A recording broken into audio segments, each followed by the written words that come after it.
Okay, now, Okay, now, now we're okay. live. Yeah. Okay, Charlie, let's pretend that we never started. Let's Okay. pretend we never started. Aloha, everybody, and welcome. Oh my gosh. Yes. How you doing, Charlie? We're doing fine. And before we go on, my brother, I'd like to take this opportunity to apologize to all of you out there. We're starting up again. We had a little technical glitch there, but hopefully we can bring everybody back on. If you know anybody, please at this time again, please share it. Let your folks know that we did have a technical glitch, but please share. Hit your share button. We're bringing the numbers back up because it's a very very interesting topic tonight, and we apologize. Yes, I am the calm one, and Mel is the calm one. Passionate, passionate. I uh, know. Now I got 5 minutes to yeah, basically say what we're up over 200 viewers, and I apologize for the glitch. I don't know what happened, but we do a Zoom format that simultaneously broadcasts over to Facebook. We did have a little glitch when we started, but it did go. And anyway, long story short, we're back on. Thank you for hanging back on and rejoining Facebook Live. I was talking a little bit about today's events. We know it started off with the report. We had a report early on that two people died. One of the people, one of the guys, the male subject, elderly male, was traced back to a gym who was also in contact with the Hawaiian Airlines employee that was at the training class that used that gym. Condolences to the families. He passed away today. And it was kind of ironic because he was in a gym, and when Honolulu came out with their announcement today, they're closing beaches and parks, but they're not closing the gyms, they're not closing restaurants. So anyway, it's confusing. And my point was that the information that we get and the logic of our state, and in fact, the city and county of Honolulu sometimes can be very, very confusing, and we really can't explain it. Uh, we had the numbers came out today, low numbers, 50 something cases, and of course they had the caveat, but we had some glitches in the reporting, and Bruce Anderson himself said that he expected the numbers to be at least 200. Well, it wasn't that high, but nonetheless, it's still up in the triple digits for the state. And then the governor did his press conference about the quarantine, inter-island quarantine. And now, as I understand it, anyone that arrives in Lihue, Honolulu, Maui County, Big Island County, anywhere except for Honolulu, you're required to do a 14-day quarantine, which is what a lot of people have been yelling for in the last couple of weeks. And then I went and watched the Senate COVID committee. And this is what I wanted to talk about real quick in a couple minutes. It not that I didn't think about this before, but today it confirmed it. Charlie and I have been saying this for a long time, that we got to take care of ourselves. That in fact, we as individuals got to take care of ourselves. Now, tonight we have a topic completely away from COVID, and then I'll let Charlie introduce the speaker shortly. But I just want everybody to know that it's going to be up to us individually and not the state that's going to keep us safe and alive. I watched that Senate COVID committee today and was very disappointed. It was like the same meeting, Charlie, that we watched 4 months ago. It was the same crap. The only difference today was that Dr. Park said that contact tracing is not that important. That it's not that important. Again, piss me off, because we know across the world, we know that testing and contact tracing are two of the most important things. You see, contact tracing allows us to isolate the virus from spreading. It allows us to identify the positives so we can isolate them from the rest of the population. It is very important. But she was making excuse after excuse, always reverting back to the wearing your mask, washing your hands, social distancing. Yes, that is vital, but we need the state to do their part. This is a pandemic. This is a state that needs to take responsibility and ownership and do their freaking job. And I am pissed off listening to these people continuously blaming the public, putting all the blame on the people for not wearing their masks. Yes, we got some jackasses, some doodle heads out there that aren't following the rules. But that's not the reason why the sole reason why people are getting sick. The reason people are getting sick is because we cannot effectively contact trace. The senators kept asking questions, read the transcripts from what was said 3 months ago and 2 months ago, and you know what? It's all the same. They lied. They talked about all these contact tracers that were ready to go. Now she's up there saying, we don't have space. We don't have supervisors. We don't have blah, blah, blah. All excuses. And at the end of the day, we rely on the state to do certain things. Contact tracing is a state's responsibility. Charlie and I mentioned a long time ago, hire ex-cops. Now she's saying they got to get investigators, Charlie. They got to get their contact tracers, they got to get investigators, and they got to get supervisors, and they got to get space. And Donna Mercado Kim and Donovan De La Cruz and Favela. What about the convention center? Plenty of room. Anyway, my point is this, people. We got to take care of ourselves. If you think this state is going to help you, you are terribly mistaken. So I'm going to say what she said today. Wash your hands, social distance, wear a mask. That is vital. That is critical. But we expect the state to do their part as well. And they, as far as I could tell today, are not interested. They're okay with this mediocre, crappy system that they have in place. And they didn't convince me that they were looking to improve it. So anyway, I just wanted to make that point, guys. Take care of yourselves, take care of your families. Do not rely on the Department of Health to keep you and your families, your kupuna, your grandmas, grandpas, all of that safe. And I'm done, Charlie. So why don't you take us and introduce our guest? Well, ladies and gentlemen, it brings me great pleasure. Well, let me take that back. It's an honor for me to introduce this next person. Tonight, we're going to talk about a very touchy subject, but I think it's a subject that needs to be talked about because many have expressed their views, especially when a lot of our Keiki go missing. Okay.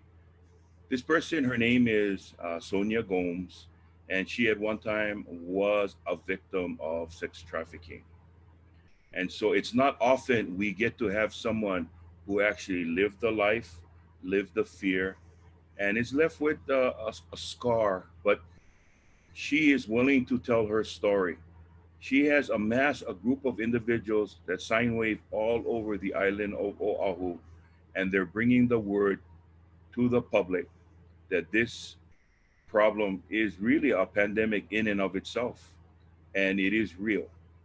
So without further ado, ladies and gentlemen, please welcome Sonia Gomes.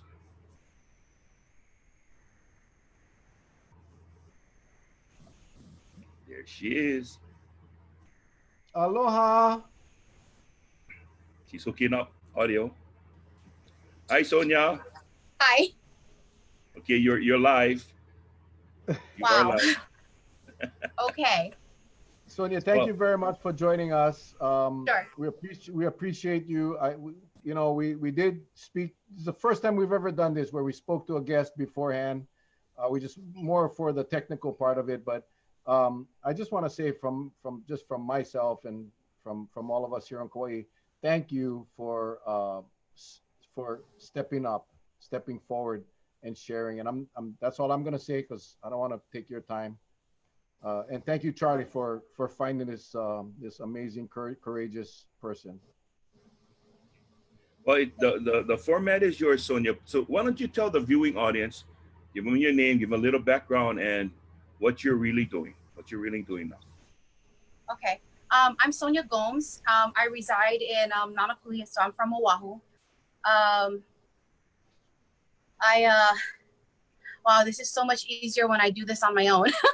When I do it, kind of an impromptu by myself, like I did earlier today. So I'm with Protect Our Keiki. We are about going out there and raising awareness on sex trafficking, which is a topic that's really near and dear to my heart. It's very, very stuck with me for the last 20 years. Wow.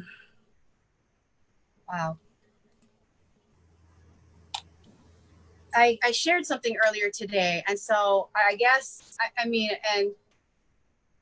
the subject of sex trafficking is not an easy subject to talk about, and it still isn't for many of us. I'm a survivor, and my story started when I was 14 years old. And I've, it's not just one encounter, two encounters, three encounters, there's many encounters. As a young child, I ran away from home a lot.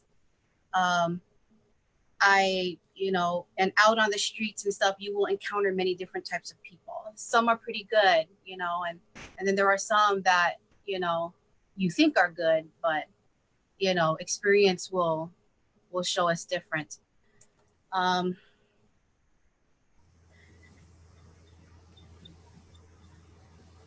Before I even continue, if I may, last night's town hall that I participated in last night and hosted, I actually shared a letter which the viewers couldn't really hear because it was muffled with my mask.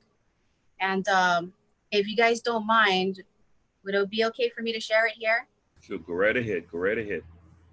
Okay. I think this will really explain why I'm out there, why I do what I do. Oh, okay. Okay. Dear sister and brother survivors, I'm so sorry I wasn't there to protect you while you were hurting. I am sorry I couldn't shield you from the psychological, emotional, physical, and sexual abuse. I'm sorry I couldn't prevent what had happened to you. And I'm sorry I wasn't courageous or brave enough to report what they had done to me, which is probably what they're doing to you now. I'm sorry I didn't offer you a way out. I'm sorry for how you feel about yourself right now. I'm sorry I didn't understand the situation well enough to report. This is the one regret I will live with till I take my last breath. I'm here now to listen to you without judgment and without giving unwanted advice. I will listen to you and not ask why you couldn't or didn't get away. I will listen because I understand what had happened to you. And I will love you through your pain without conditions or strings attached. You don't have to be ashamed or embarrassed. You were exploited, coerced, and maybe even forced. This shame and guilt you carry is not on you. It is not and never was your burden to bear. You were never the weak one. You lived through it all. You survived. If only you could see your strength. For now, you are labeled a victim. I know that word has a displeasing taste. I know you hate being identified and perceived as a weak victim.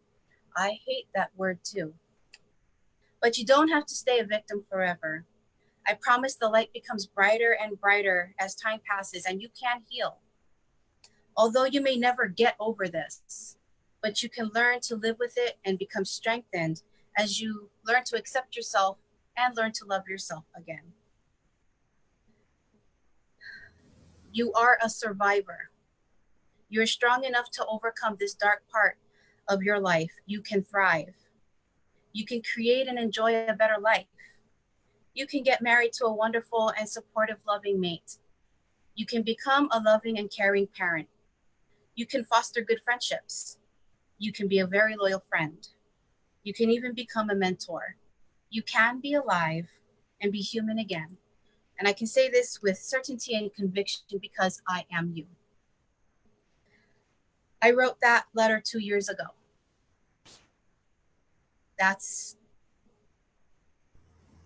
It was one of the hardest letters I've ever had to write, and I actually wrote it in the beginning to myself. It was like at that moment of writing it, I felt as if my older self, who was healing and getting better, it was like my 40-year-old self visited my 14-year-old self and was reading that to her or telling her that.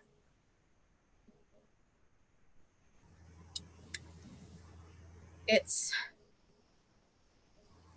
been a hard 20 years, and it's still not easy to talk about it. It's even more difficult when I got to talk about it on the spot type of deal.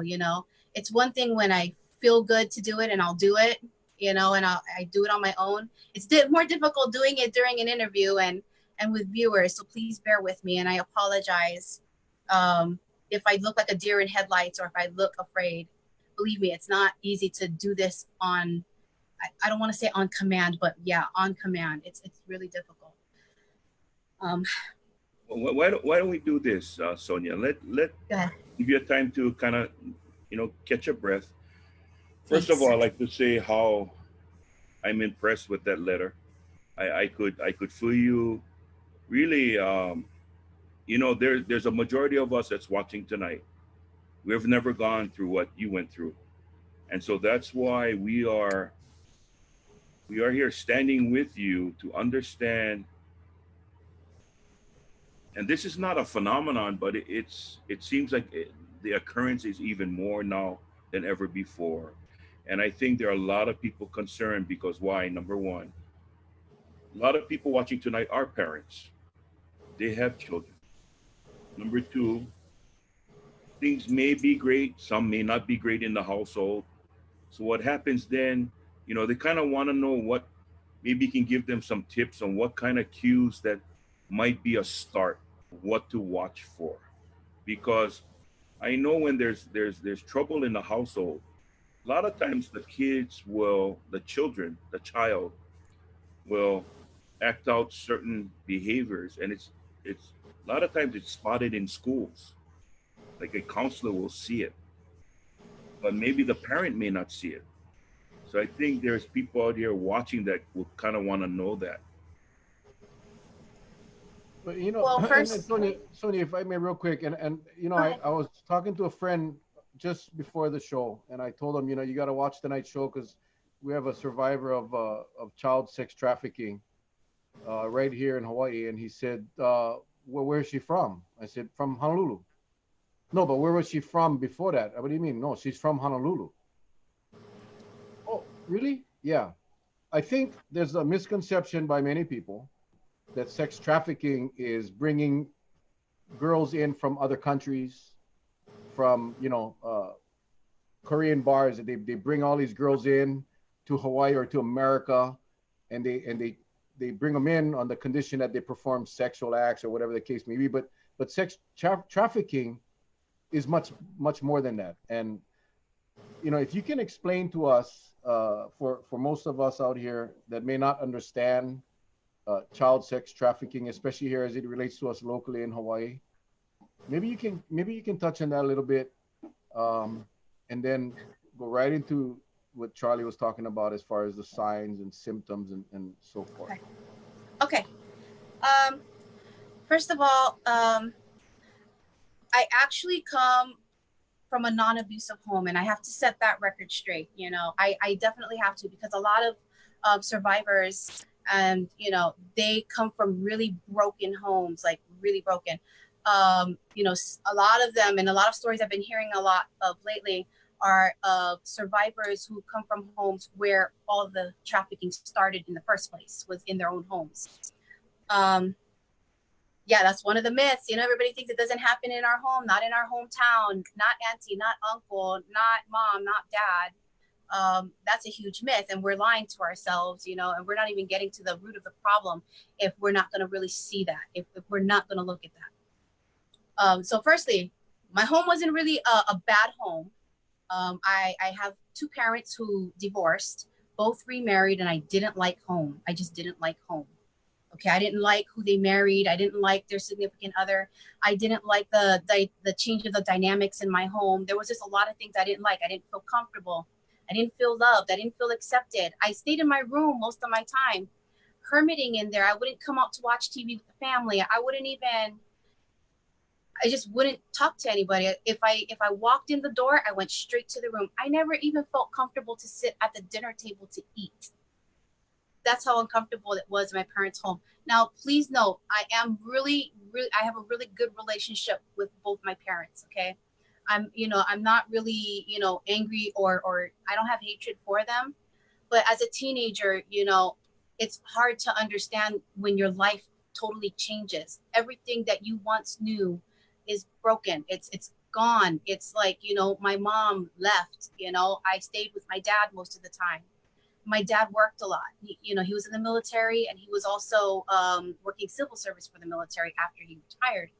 And just the way I felt at home, like I said, I mean, if you can't eat at your own dinner table because you're ashamed or you feel like you can't, you know, that it doesn't feel great. You know, it didn't feel great. So I left because I thought out there is better than here. So I left. And I mean, I would hang with a bunch of friends, house to house to house to house, you know. Some houses were pretty good and cool and the parents were really nice. And then there were some houses where I found other than, you know. But still, it was a lot, it felt like it was a lot better than being at home and being isolated and feeling just not wanted. So, I mean, as far as parents are concerned, you know, you look for that in your child. Do they isolate? Do they come and eat at the dinner table? Why aren't they doing that? I seriously, literally used to come out at midnight when everybody was in bed. Everybody's sleeping, and I'll go and fix myself something to eat. Because that's how hard it is to live in that kind of a lifestyle. You know, your dad remarries and you don't know how to, you know, deal with the mother-in-law or the stepmom, excuse me. And, you know, it was a struggle for me. So I didn't come from a sexual or physical abusive home, but rather maybe you could call it neglect. You know, you could call it, you know, just everybody in the house was just basically ignorant to me existing, basically. So anywhere was better than home. If your child feels better anywhere, better, you know, if they feel better being somewhere else than home, there's a problem right there. That's the problem right there. If your child would rather be on the streets than be with you, there's a problem already. I apologize for all the tears. I didn't expect all of these feelings to kind of come up as I speak, and I speak often. I do. This is not like my first rodeo or anything, but when I speak, there's a lot of memories that come back, new ones. So, I mean, and just now I'm just remembering how hard it was to actually sit at the dinner table to eat with them, which I never did.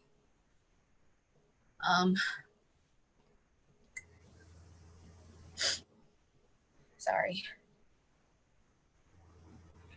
Let me ask you, has drugs played a part in the trafficking at a young age?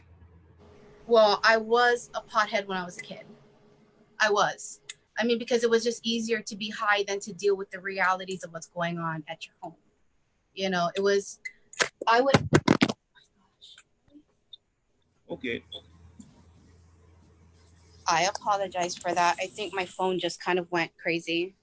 My stand just kind of went crazy. My apologies. I'm going to carry my phone with me now. I was a pothead. It was very easy for me to just get high and just not think about stuff, not think about things at home, how bad I felt at home. You know, it was much easier to do so. And it really lowered my inhibitions and my abilities to make a judgment. Already as a teenager, we're not good at making good judgments. We're already terrible at it.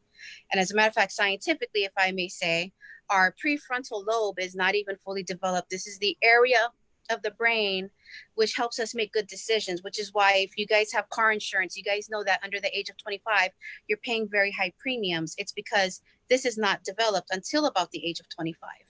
So you're talking about, you know, 24 and under, people who are more likely to make really bad judgment calls. And especially at 14 years old, you know, I was not, you know, exempt from that. I've made a lot of bad choices. I ran away a lot from home. And the thing is nowadays, people talk about trafficking. They think it's some guy in a van snatching up, you know, kids and taking them and stuff like that. And when you talk to them about, well, runaways, you know, I believe 1 in 5 are solicited by somebody, you know, to get into that realm of trafficking. And people think, well, runaways, well, they chose that life. They chose to run away. They made a decision, you know. But they're just as vulnerable as those who were snatched or those who were grabbed or those who were lured, because we have online now, so they don't really have to go and snatch and grab your kids anymore. They have the internet. They have Snapchat. They have TikTok. They have Facebook. They have Instagram. All they got to do is put a fake picture, create a fake persona, pretend that they're, maybe they're trying to target a 16-year-old girl. They can just pretend they're 16 or a 17-year-old young man. And that's it. Build a rapport, build a relationship, promise the person a better life than what they have at home. Did you guys know, and this is for teenagers especially, there's this, how they have like little acronyms that they use, like LOL and stuff? Well, they have one called FML, fudge my life, basically. Is not fudge, y'all know that. But when a teenager puts that on their Instagram, or on, well, not really their Instagram, but on their Facebook account, when they do that, right there, you're telling somebody that your life sucks and that you don't like it. You hate it. I mean, back then, they had to hone in on you by looking at you and seeing how you walk, see how you move, see how you act, see what your demeanor is like. It is almost like they can sniff you out back in the day, Today, it's much easier. Just go on social media. Look at all the kids that's there. Look at all, people that you're interested in seeing, and then look at their profile if their profile is not private. And then all you got to do is just look for people who are always complaining or always feeling bad about their lives. They put it on there all the time, like life sucks, and that's all they really got to look for. That's it. I mean, it's simpler today than it was back then, because we're so willing to give out information about ourselves on social media. So Sonia, your experience was about 20 plus years ago now. Yes. We didn't have the social media that No. we do today. We didn't have all these electronic means. No. Yeah. How did it happen back then? And you don't have to answer any of these questions if it's uncomfortable. But hypothetically, generally speaking, how would the predators back 20 years ago lure young girls or young boys into these types of situations? I used to hang out at Pro Ridge Mall. Back then, we were called mall rats. We were always hanging out at Pro Ridge by Fun Factory. We would meet lots of people there. I say we because it wasn't just me. I had a few friends. We would just hang out at Pro Ridge, have a great old time, do whatever that girls do. And then all of a sudden we'll meet a guy, and they don't ask your age. They don't, they assume, or they probably just don't care. To be honest, back then it was just so easy to do it, and it's not, and it's very voluntary almost, So me and my friends are hanging. We meet a cute guy. We think he's cool. We jump in the car with him and go. That's how simple that is. Very simple. It's not hard. It's not hard for anybody to, to get really involved in it. Earlier today, I shared something as simple, and I'm going to share that story because it's the simplest story ever. I was hanging around with a good friend of mine, and we used to do a lot of nightlife things together. I was, I think, 17 years old at the time, and we would get into clubs and stuff, and we would drink and do all kinds of stuff. But then anyways, this friend wanted to score some drugs, and not talking about marijuana. I thought it was, because I was telling her we could go to my friend's house and go pick up, right? Because I had friends that would give me weed. And well, she wanted some more harder stuff, methamphetamine. And I was like, oh, I don't do that, I just drink and I, smoke weed. But, she wanted to go pick up her rocks. So we were, she wanted to go, and I decided to go with her. I wasn't too sure what kind of people would be around. She told me she knew of somebody, and he lived right across the street from Pearl Ridge Mall and those high rises. I totally remember those high rises. Every time I pass the high rises, I just look at it and I come back to that point. But we went into his apartment. She introduced him to me. He offered us a drink, and I didn't refuse it. I took a drink, and we were just kind of cruising a little while, talking stories, like buddies and stuff. And, I guess she's, wanting to get ready to start using, but she didn't have money to pay for it. And, she asked me if I would do her a favor. you know. And I mean, at that time I saw her as a good friend. I was trying to have her back, you know. I was a little bit tipsy anyways, and I had already smoked a doob, so I was pretty high, you know, and a little drunk, I guess.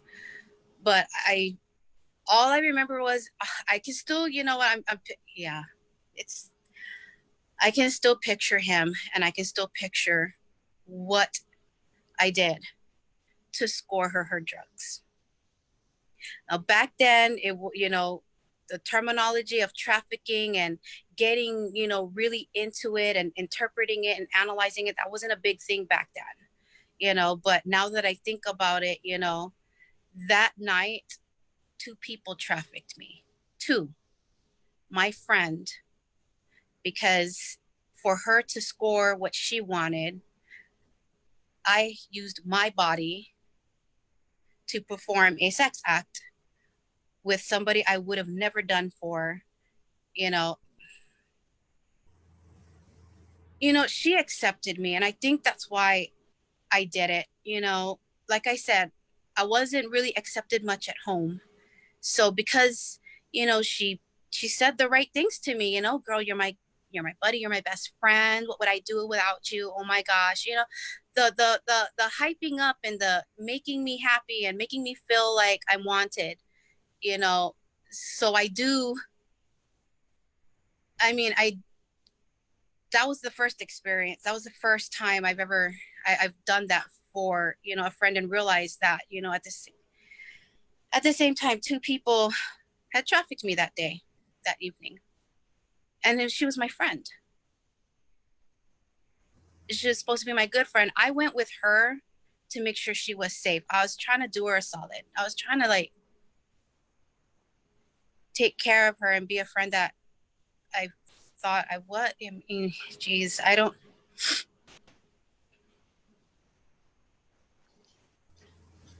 It it's really not easy to share, but this is the most simplest story I could think of. There's others. I've had boyfriends. I've had boyfriends twice my age. I was 15 and he was like 31. You know, I'm under this thought of we're having a relationship and this is going to turn into something great. He's going to get me out of my home, and you know, that type of thing, right? He's going to take care of me. And I mean, everything was great. He was taking great care of me until, you know, one night he decides, you know, he wants to invite another person to join, you know, and another, and another, and another. Drugs played a major role because in order for me to do things like that, I couldn't have real feeling. Because normally I would tell people to just stop and leave me alone. But in order to go through it and continue to win the acceptance and love from people I thought were my friends, I had to do it. And I had to be high. No, Sonia, back then, I mean, you obviously, I see a lot of people posting that's not your friend, that's not your friend, for them to do that. But there weren't any place for you to go. There weren't any organizations there that was reaching out like yours is now. Uh, so it becomes a lifestyle. It becomes a way of life. It becomes a daily thing. Like the norm. And yeah, and at what point did you get out of it? At what point did you realize that this is just not happening? And how do you break out of something like that 20 years ago? Um, and again, I really appreciate you the shares. I know it's tough, and I think a lot of people are seeing a different side of trafficking. I can tell you, you know, me included. But how does that cycle get broken back then? Um,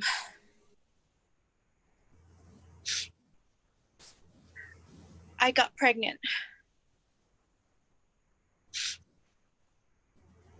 I got pregnant, and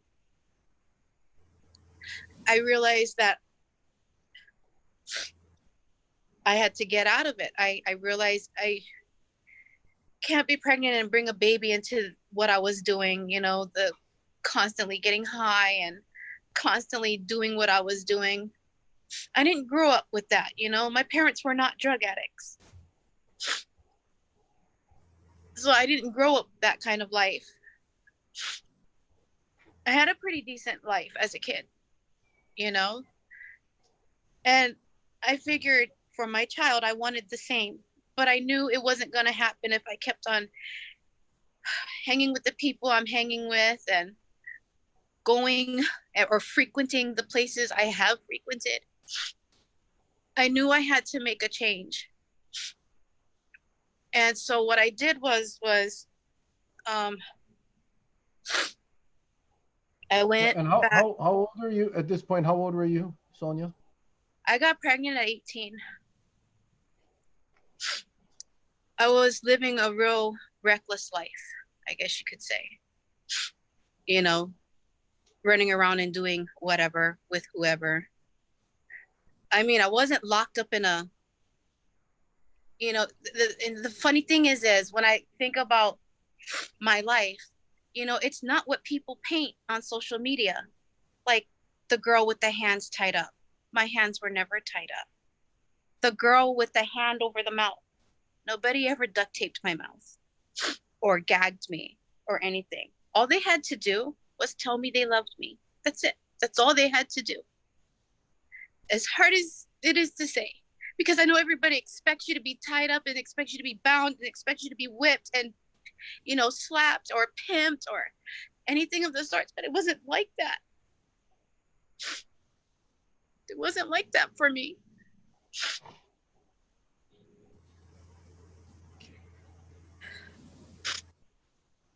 I realized my child didn't deserve that kind of a life.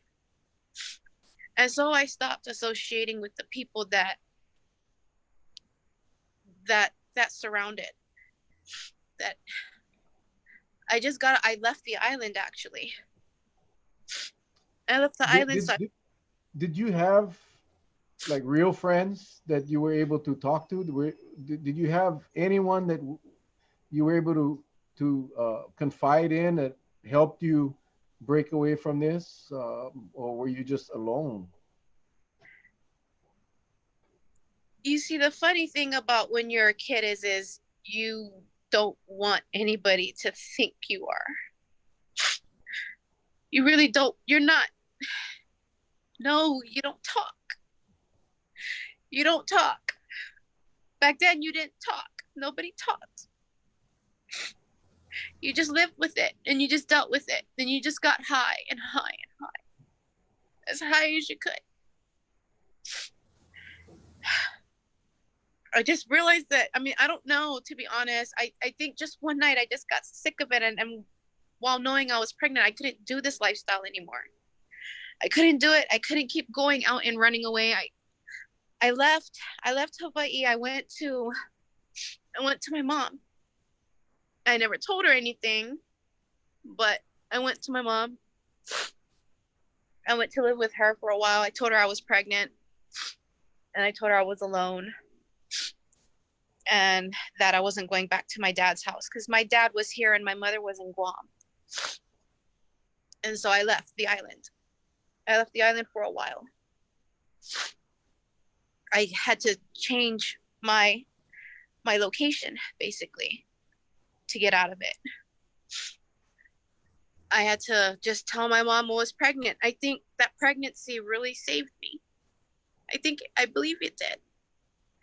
I always think of my first son. He's a son. My first son as my miracle. Because had I not gotten pregnant, I probably would have never thought about getting out of it at all. I would have just kept doing it and doing it and doing it and doing it. For me, pregnancy was what did it for me. Realizing that I didn't want to bring a child into that type of a world did it for me. It made me stop. Back then, we didn't have those I mean, if they did have services like that, I didn't know of it. All I ever knew was of CPS, and I never wanted to get taken with CPS. Nobody ever wants to get into a system or be in a system. That was how I got out. That was my way out. So you went to Guam and spent some time with your mom in Guam. Yes, I did. And did you give birth to your child in Guam? No, I didn't. A few months later, my mom and I have always I love my mom and she is a good woman, but we've always not seen eye to eye. You know, my mother, when my mom and my dad split up, I was 8 years old, so I was young when my mom left. So I wasn't always close to my mom. I could depend on my mom, you know, when things got really rough to be there, but I really wasn't close. I didn't have a very close mother-daughter relationship. So I didn't give birth in Guam. I came back here actually, and I gave birth to my son. It was hard being with my mom. She was kind of overbearing when I was pregnant. Like I said, you know, I was kind of like the one that just wanted to just do my own thing. I've been through plenty of things that I just never shared with her, and I felt she was smothering too much. So I came back here. I gave birth, but I did not associate for a while around that crowd after I had my son. Now, let me ask you something, Sonia. When you gave birth, did you basically give up that life? Because I'm just, and again, please forgive me when I ask this question. Many of us, and again I say this, many of us we haven't had that kind of life. So I'm trying to understand, and hopefully get some answers that maybe I can tie the loose ends to it. So you get out of this life. Do you go back into it at all, or did you just stay out of it once you gave birth to your son?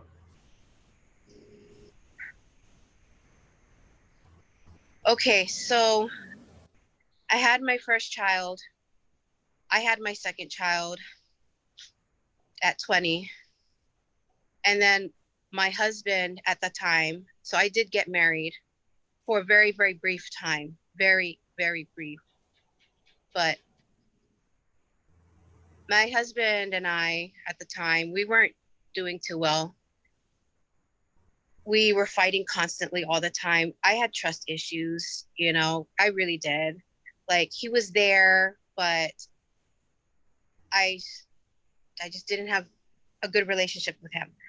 And there would be nights. So I used to work as a hostess in Waikiki, which brought me back to that place.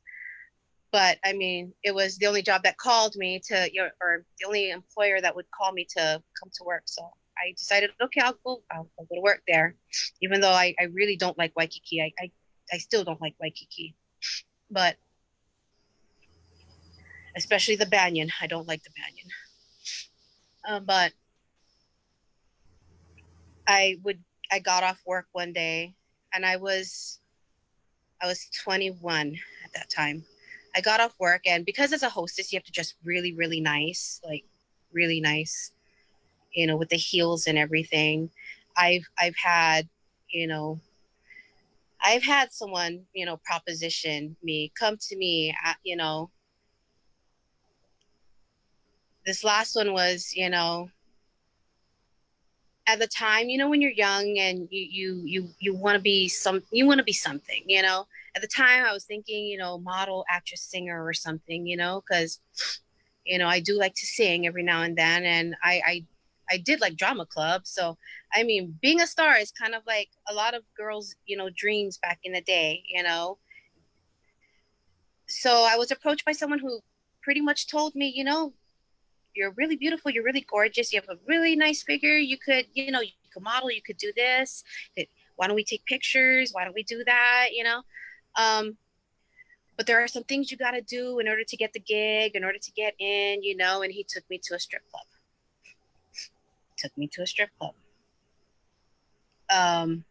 No, I didn't dance. I looked at it and I was too afraid, you know. It's one thing to do stuff in a hotel room with a bunch of people. It's kind of private. But for me, it was like, okay, this is different. A strip club is more public, you know, and who knows who's getting in there. So the last time I was ever propositioned to do anything was by this person, and I didn't. No, I didn't engage in anything after that. But that was the last time anybody had ever come to me. And this is a stranger. This is just a guy I met and talked to, but I really didn't know him. He wasn't a friend. He wasn't related to me or anybody that I knew.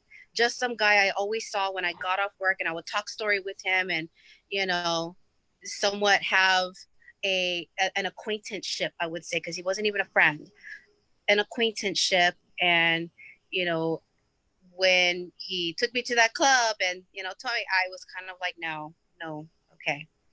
I told him yes, I would, because I felt a little bit uneasy about it. Like if I said no, I was afraid something was going to happen to me. So I kind of like lied and said, you know what, okay, I'll come back tomorrow. You know, I did that kind of thing. And then I quit my job and I never went back to Waikiki. There's a lot of,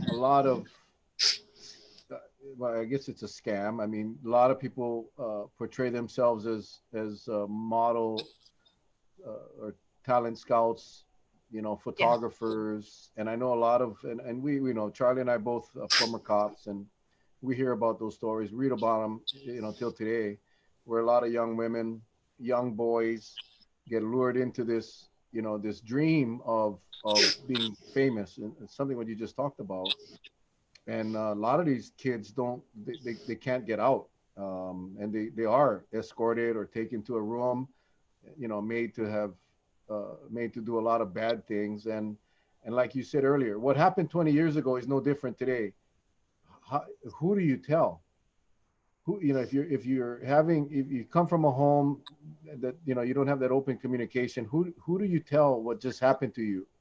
You know, I hear a lot of kids in my personal experiences says, you know, no one would ever believe me if I told them they were sexually assaulted, or they were traded for drugs, or whatever the case may be. And they feel, as you did, you know, there's nowhere to go. There's nowhere to go. And, you know, the pregnancy maybe was that miracle that God sent, you know, to you. He was a boy, right? Yes. What's his name? Chance. Chance. Amazing, yeah? Amazing. So that's why. Yeah. Oh man, I tell you. And viewers, we're finding out about this the same time you are. So this is all news to us as well. I told her, do not tell us the story until tonight, because we want to hear it the same time our viewers do. But now you fast forward 20 years, or 20 plus years, and what made you decide I need to share my story. I need to help people. I need to let kids know that there is an out. When did that bell go off? A friend of mine posted something on Facebook, and it's about, I guess, pedophiles wanting to rebrand themselves, calling themselves MAPS, and that's an acronym for minor attracted people. So I read an article on it, and it's these people who state that they are sexually aroused by, you know, children, but they don't act upon it, and they want to rebrand themselves. And I was like, what? And you know, I did more research, and you know, as time went by, you know, all of a sudden, you know, whether it's true or not, but I see that they're trying to make themselves into like a normal, you know, like for a while LGBTQ, you know, they had a challenge in coming out and becoming accepted by society, and even, you know, having, you know, their own culture. And so when I read in a few things that they wanted to do the same thing, I was like, this is unbelievable. So I did research, and I shared that. That was my first video I ever shared, and it wasn't a personal thing to me. I mean, at the time, I didn't share any personal stories with that. I was still not going there yet. I wasn't ready for that, but it kind of jump started. And when I saw how many shares it had, and how many views it had, how many, you know, views that video had, and how many comments I was receiving, I realized, okay, this is, I guess people are very interested in stuff like this, you know? And I guess it's because back in my day, you didn't talk about stuff like that, you know? We were more, I don't want to say we were censored because we weren't, but we just didn't talk about stuff like that. But today is a different generation. It's a different group of kids, my kids. So honestly, to share my own personal story, I mean, that started it for me. It started bringing the awareness back.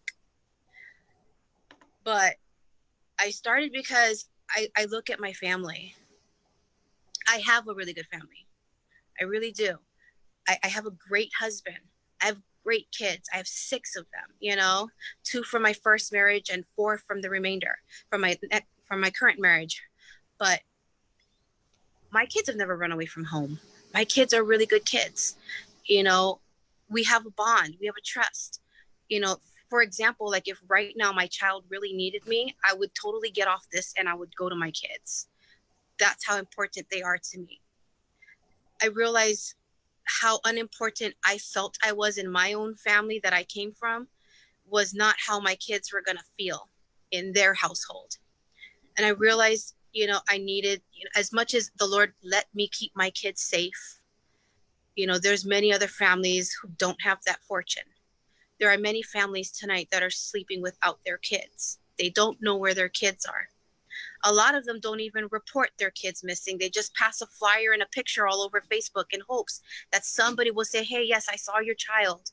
Or, hey, yeah, I saw him at so-and-so's house. Or that kid would call home and say, hey, mom, I'm okay. But, you know, not all families are blessed with the type of family that I do have. One that's of love, trust, and total understanding, you know. And I feel that when you go through something hard, really hard, you know, and you find yourself recovering and healing, and you find yourself at a place where you're pretty much in a good place. You're in a good place. I'm in a good place. I'm safe. I'm, you know, I'm loved. I'm like, well, what about the other ones? What about the ones right now? Did you know every 26 seconds some kid in this world is being exploited? Every 26 seconds. So in a 24-hour period, you've got about a little over 3,000 kids every day. I'm wondering how they're sleeping tonight. I'm wondering if they're okay. I'm wondering if do they still have enough in them to handle what they're handling? Or are they hanging on one thread? How are they? And I feel it would be so selfish of me to not come out and share. I try to share the realities of this.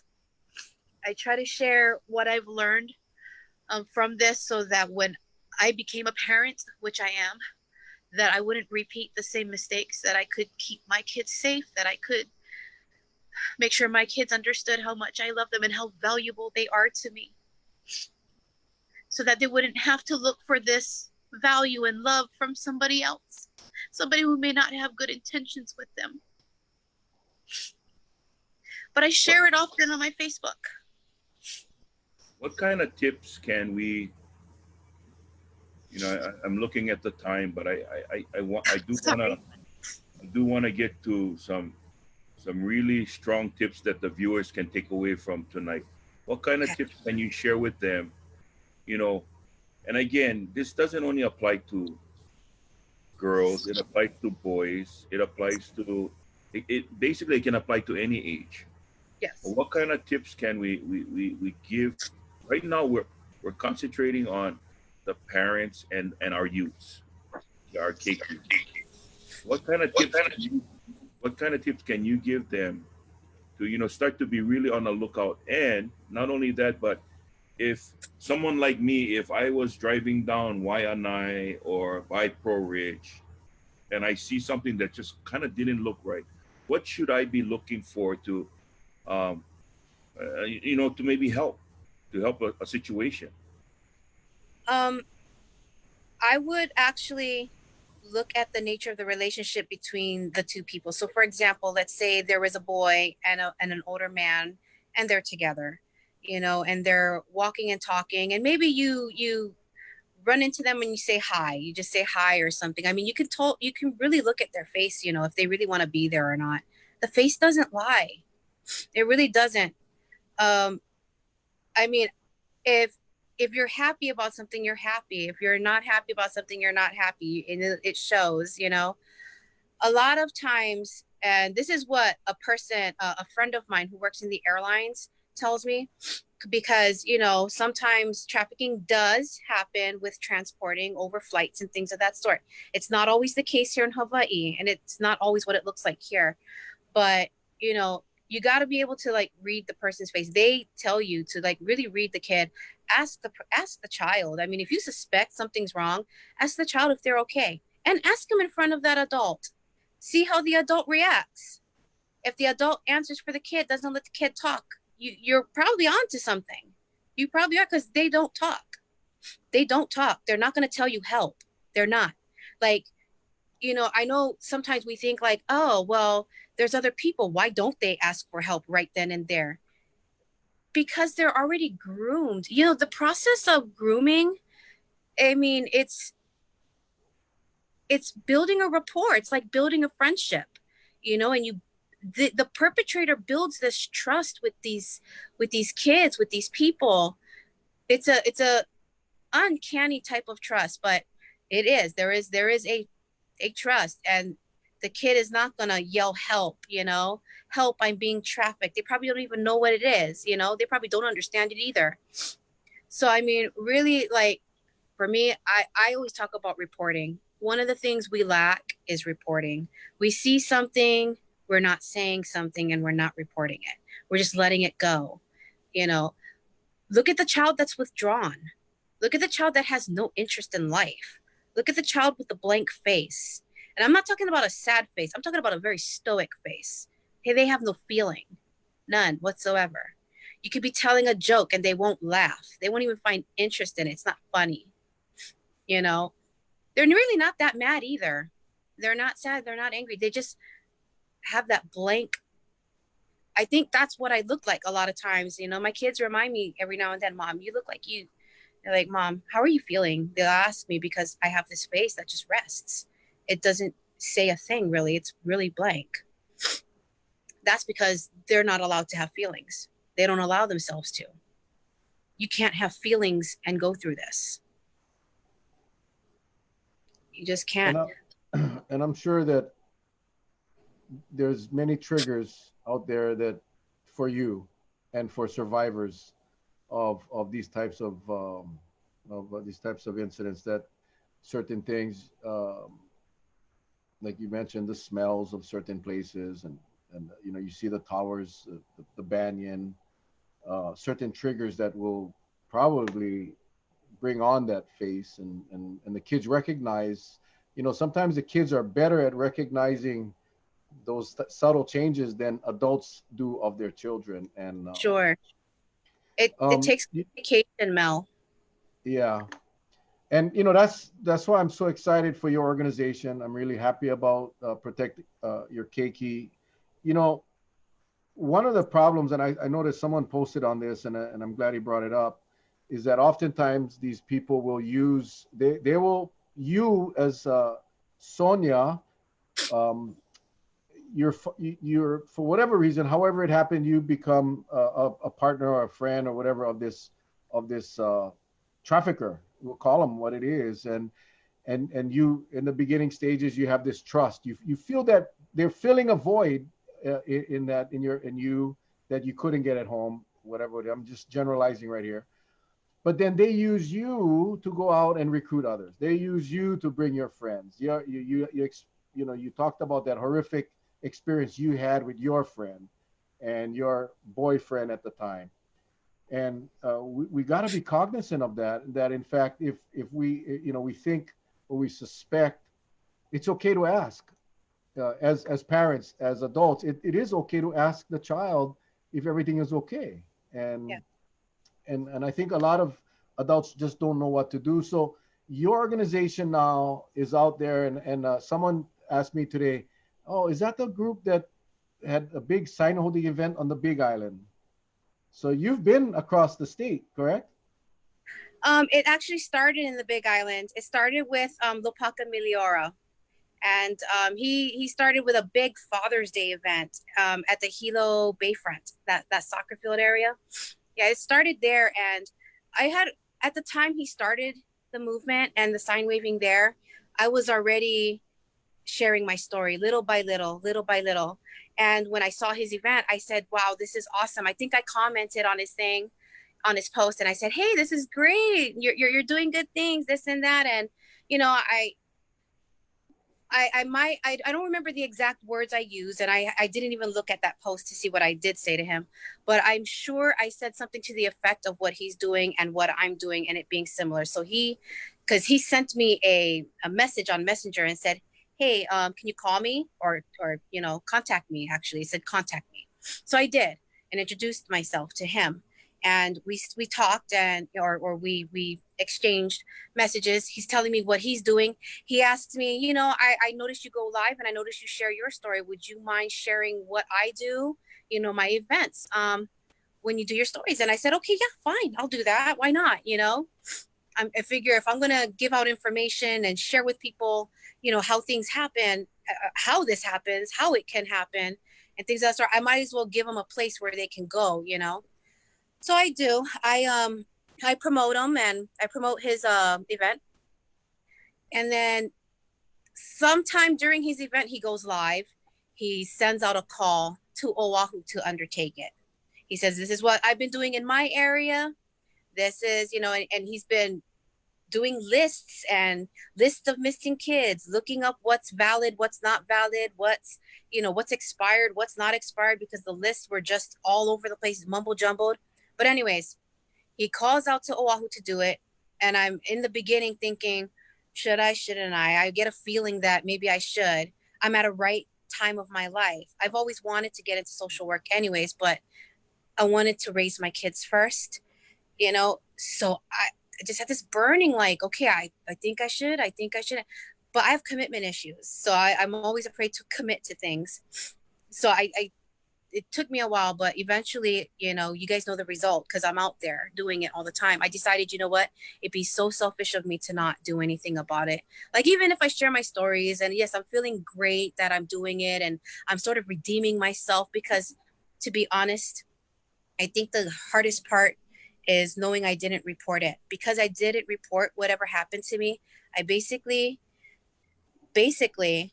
through my actions allowed these people to hurt other people. And I don't know how many other people got hurt after me, but I'm sure as heck they didn't stop. I know they didn't. So how many out there out there are hurting because I failed. I failed to do the right thing back then. So I thought, you know what, maybe this is a day that I can start redeeming myself little by little. And that's what this does for me. This is almost like a redemption for me. My way of being able to forgive myself for my lack of understanding and my inability to report. Well, you're doing a fantastic job. So now comes the $1 million question. There are some people that are asking, how can they help? They later on when you get a chance to go back and see the comment section on Uncle Mel's page, go back. There's some people want to know how can they donate to the organization, because I too see this as a very worthwhile. If law enforcement cannot do everything, we know that. I mean, that just comes with the territory. But an extra set of eyes, ears, whatever, that can be out there to help, to maybe get some facts, to get some evidence, to help these kids. Like you said, sometimes the kids can be right next to you, and they may be so afraid because the person that has them under their control might be right there too. But we got to respond. We got to react upon this. And I don't want to be, I don't want the viewers to think out there that we paranoid, because everything Right. right now with this pandemic that we have, there's Yeah. this heavy state of paranoia. But when Yeah. we're talking about a life, and I think why it's hitting me real hard is I'm a grandfather. I got beautiful granddaughters, and my wife knows me enough that if anything happens to them, I will not stop until I see blood. That's just how I am. And that's why, I kind of laugh sometimes. My grandkids will not tell me, oh, don't tell Papa, he's going to get mad. It's because I love them so much and I just don't want, you know, I just don't, I cherish everything about my grandchildren and I don't want nothing to happen to them. So, first of all, if somebody needed to get a hold of you, how can they contact you? Email, phone number, what can they do? I actually, yes. So I'm going to share something with you guys real quick, if you don't mind. So that'll mean me getting off the screen. I'm actually going to share contact information. So thus far, our organization is not official yet. I'm going to use the word official in quotations because we're not registered with anything at this moment, but we are on our way. So as far as like if people are talking about monetary donations, at this point in time, Ho'ola Napua is actually a really good organization. They work directly with victims of sex trafficking. They work with them. Right now, they are trying to build a home or what is that word called? Renovating. They're renovating a building so that they can build the first facility on island, in the state that is directly for children coming out of sex trafficking, ages 4 to 17. And so yeah, because when these guys do come out right now, there's no place equipped to work with them. Some of them don't get the services needed, so they wind up going back out to that lifestyle. you know So um that's so Hoola, Hoola, Napua, yes. Napu. Okay. Yes, Ho'ola Napua, good organization. I work with them and I get a lot of my education of today's trafficking from them. I get a lot from them. So, but as far as my team, there are, I guess I would say three main teams, you would say. One on the Big Island, one on Maui, and one here. Kauai is still getting themselves ready, and so is Molokai. So, I mean, although they are there, they exist, but they're still trying to get their, they're trying to still get ready to start going out there and doing their thing. But so let me share this with you. Go onto the screen here. Go to my photos. Okay. So what you're seeing instead of my face is the three contacts at this point in time. So for a Big Island, so you don't have to go specifically to whatever island. Okay, just letting you guys know that.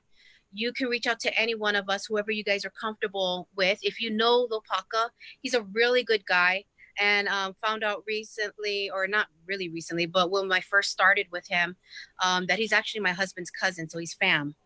But he's on the Big Island, so right there is his email. So it's protectourkeiki@gmail.com. His Facebook group is Protect Our Keiki Hawaii, all in caps. And his Instagram is at protect_our_keiki. And then mine's, I'm here on Oahu. If you're comfortable to reach out to me, you can. My email is protectourkeikioahu@gmail.com. My Facebook group is a little different than the others because I have blue hearts on mine and I put it there purposefully. But it's Protect Our Keiki Oahu Hawaii. And my Instagram is at Protect Our Keiki Oahu. And then there's Kalena Dewar, and she's from Maui. And then her email is protectourkeikimaui@yahoo.com. So she's the only yahoo.com out of all of us. Her Facebook group is Protect Our Keiki Maui Group. And Maui Group is in capitals. And her Instagram is at Protect Our Keiki Maui. So that's how you can contact us. And as far as our group membership and what it looks like, there's 10 of us. And let me show you the names. Maybe you might be familiar with these names. These are people you can go to. On the Big Island, there's Lopaka Miliora and Ashley McCollum. On Maui, it's Kalena Dewar. On Molokai, it's Pono Asano. By the way, guys, Pono says hi. Aloha no pono. Pono is Yeah. on the call tonight. He's actually on tonight. Yeah, I had to make sure I mentioned that because we did talk stories earlier, me and him, and he wanted me to send you his alohas. And then continuing on the list, there's me in Oahu, Vernell Antonio from Oahu, Lawrence Derego, also from Oahu, Lori Silva, Shaz Spencer Kealamakia, and Crystal Jean Ka'anoi. And Oahu is a pretty big group, actually, a big group of us. It's a lot of people on this island. So what we do right now is, for now, it's all about raising awareness. We're out holding signs, and I mean, it doesn't seem like much, but it's a lot, because people are now starting to talk about it. They're starting to understand it. I did a town hall last night, and I'm here with you guys. Sign waving must have done something, and we do hold town hall meetings in which I bring Ho'ola Napua with me. And last night we had a special law enforcement guest. Can't say who he is, and I had to actually shut down my live stream yesterday during his portion, because the work he does, it's really important that he's just not all over the place and recognized, and that's why it takes regular people, the community like to get out there, and because we're not bound by confidentiality clauses. We're not bound by red tape or any rules, boundaries, code of ethics, or whatever. Not that we're not ethical, but what I'm saying is we're not bound by anything. We have free speech. We can go out there. We share the message. We follow up by having town hall meetings to give more information. And I'm not sure what comes next after this. We're just pretty much going with where God leads us, really. We're all God believers. We do pray, and we pray for guidance where to go. But as parents, relationship with your child is of utmost importance today, because if you're not the voice in your child's head, whose voice is in your child's head? If you're not the one teaching your child, who is teaching your child? And is it something you would want your child to be taught? And don't let their friends teach them, because their friends know just as much about the world as they do. That's like the blind leading the blind. As parents, we need to be more proactive. We need to start having conversations, not about sex trafficking, not about, things like this, but having an open dialogue, making yourselves available. I know we work plenty. I know we're busy. I know life in Hawaii is hard. I know some of us work 2 jobs, but please do not allow anything else in your life take the place of the relationship you should be having with your child. Because I'm sharing this with you, from my own experiences. I came from a hard home. Well, not a hard home, but just a home that I didn't feel accepted. And I turned my home into something else, into something better, to where my kids can tell me anything. Nothing is taboo when it comes to talking with my kids. I talk with my kids about everything, and they know everything about me, because I don't want them knowing it from somebody else who may not have their better interests at heart. So as parents, generally, how can you help the movement? First of all, you gotta take care of your home first before you can go out and take care of other people's homes. I had to make sure my home is pono, everything in here is good, before I can go out there and help another person. So that's first.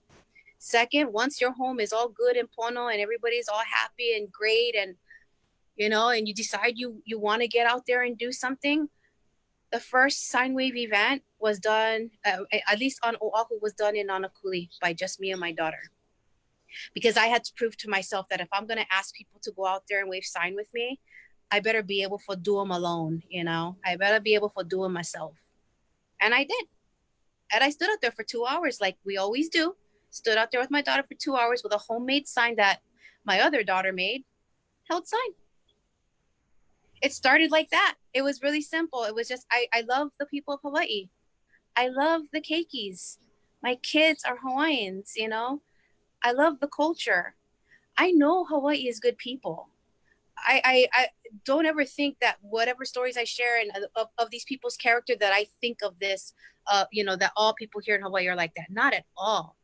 I know Hawaiian people are great people. I'm married to one Kanaka, and his family is good and wonderful people. I love them. They love me. It's the first time I've actually felt loved and accepted, really. My husband's family, one Hawaiian family. And what I want to do back for the Hawaiian community for taking me in and loving me so much is I want to share with you what's true. I want to share with you so you know what to do. Please, guys, do your research. There's a lot of research. Go to Ho'ola Napua. They have a lot of research for you. They have a lot of numbers, statistics. You'd be surprised. Did you know that 3 out of 4 victims were first trafficked in their home, by a family member, by someone they love and trusted, by a friend. 3 out of 4 by someone they knew. 25% were just strangers. That's an interesting number.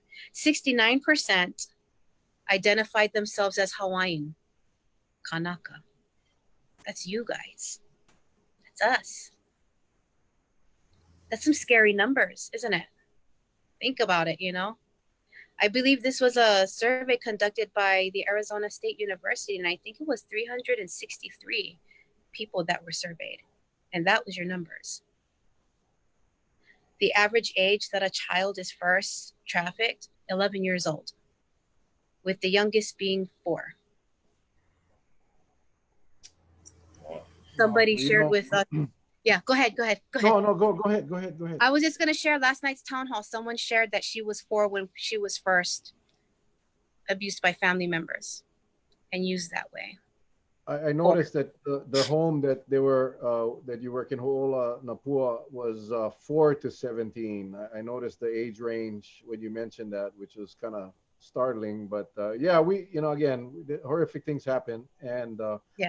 I have a daughter. She's much older now, but I remember when she was 13, 12, that, and that's one thing we did have was an open, more so she had an open, very open relationship with my wife, her mom, and some of the things that she told her mom disturbed me quite a bit. And so that's always a good thing to have in the household.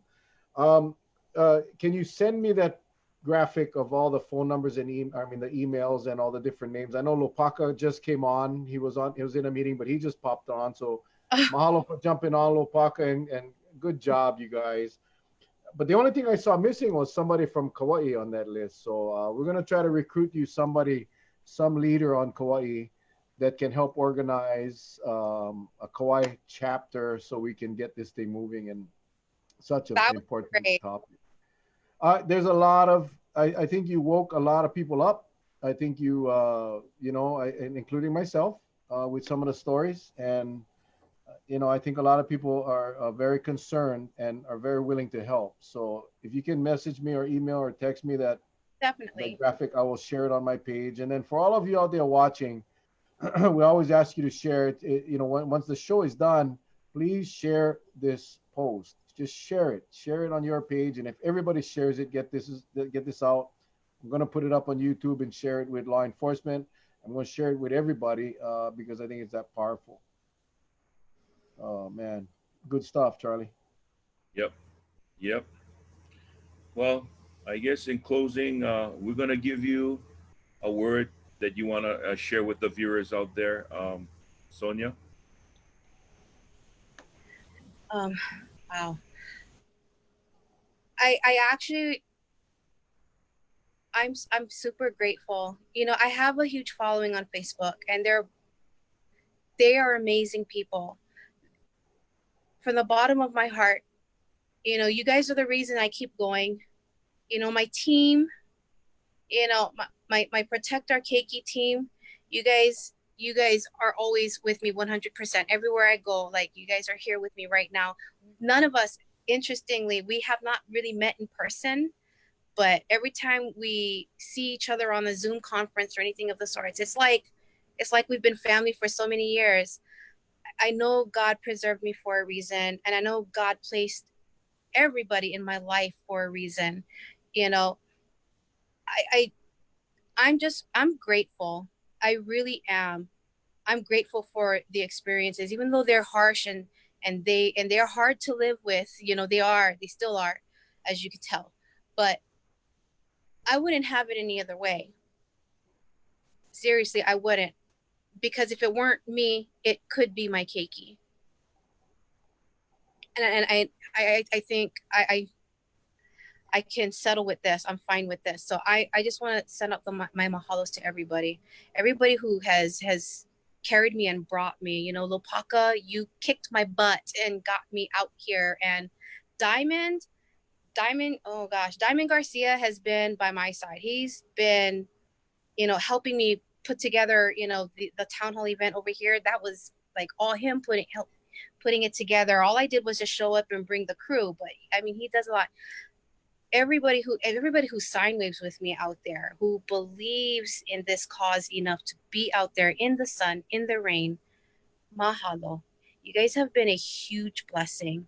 I could be walking this alone for the rest of my life, but I feel like I have such a huge ohana behind me, one that I never even grew up with, and I've acquired so many, and I'm so grateful for all of you guys, so grateful. And Uncle Mel and Uncle Charlie, thank you guys so much for having me tonight. I really appreciate getting, helping me to get this word out. The message is so important. My apologies for my amateur way of doing things. I'm not that I'm not that well versed in doing stuff like this. I'm normally a hermit, but thank you for being patient with me, for allowing me this time and opportunity. Thank you. Thank you. Well, Charles. well, first of all, I'm going to extend my utmost and loving mahalo to you, Sonia. It's not easy. And before you came on tonight, we told the people you're going to speak from the heart, and right from the get-go, everybody understood what was at store. There's a lot of good information that came out because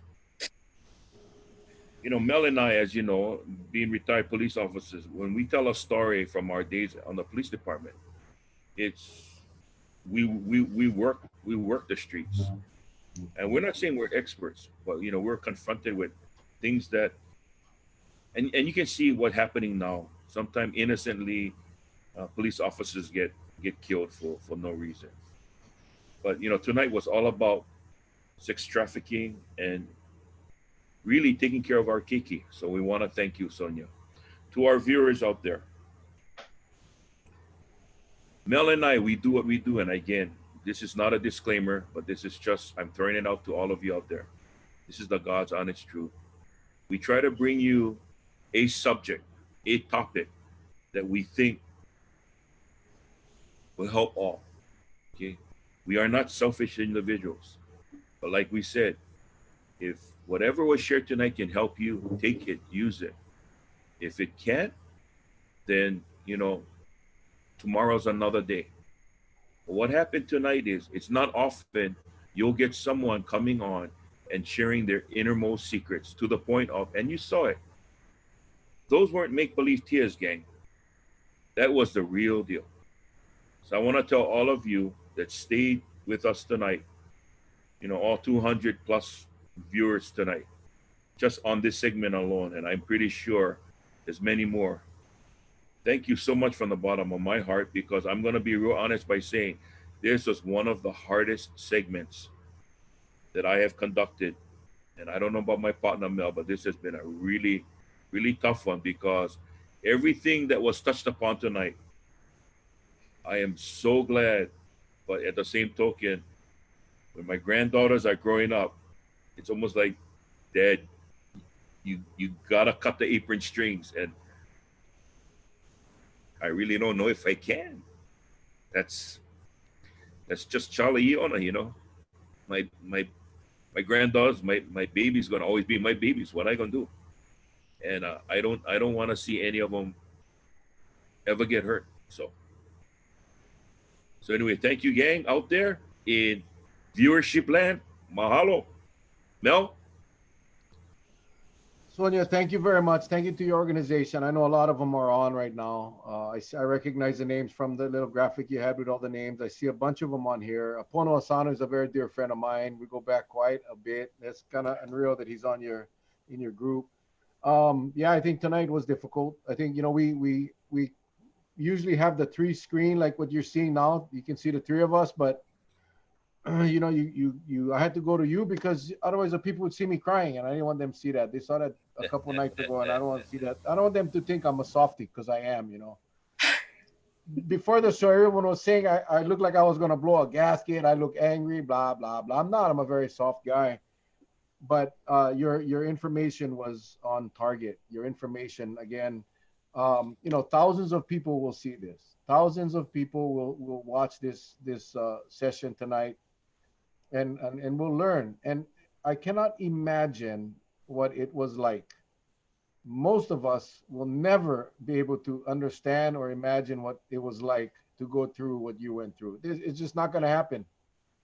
We feel the emotion, we cry with you, but I think a lot of people said, Sonia, you're not alone. We love you. We got your back. Thank you. Please go check the comments because it's powerful stuff. I will. But do you have Facebook running at the same time? Not at the moment, but I do Okay. tend to check all my comments that people do comment, and I make it a point to get back. There's going to be, hundreds and hundreds and hundreds. I'm reading them because that's why I'm looking down. I'm looking down as this thing scrolls. But we do take departures from COVID every so often. The people were asking about sex trafficking. We didn't have time to talk about all the zip ties and all of that stuff. We'll definitely get you back on at some point. But sure. It's real. It affects our kids. And you heard it from 4 years old up. And not to scare you all, but to let you know that it is real and we need to pay attention. So I'm going to be posting up the graphic. Please, all of you that are interested in helping this cause, email one of the people on there. Let them know how you want to help. If you want to help financially, they can send you in the right direction. If you want to help with sign waving on Kauai, they can send you in the right direction. And we want to help you, Sonia. We want to help you. Kauai wants to help you. And I think I speak for everybody that's been on this call tonight. Thank you so much. Thank you. God bless you. Nothing happens by accident. This didn't all happen because of only one reason. God put you where you needed to be to help others, and we appreciate that. We love you. For the rest of you, tomorrow night, don't forget joining us at 7 o'clock. What is tomorrow? Tomorrow is Friday. Yeah, Dr. Kapono Chong Hansen. And he also is part of the Kauai COVID discussion team that had a meeting with Governor Ige. And he's going to update us with some information. I think be very interesting to know. Bringing him on tomorrow night. Okay, so tomorrow night, 7 o'clock, don't forget. And everybody show a nice virtual kiss out to Sonia and her team for everything that they're doing to protect our Keiki. We love each and every single one of you guys. Stay safe. God bless. We'll see you guys tomorrow night. Aloha. Aloha.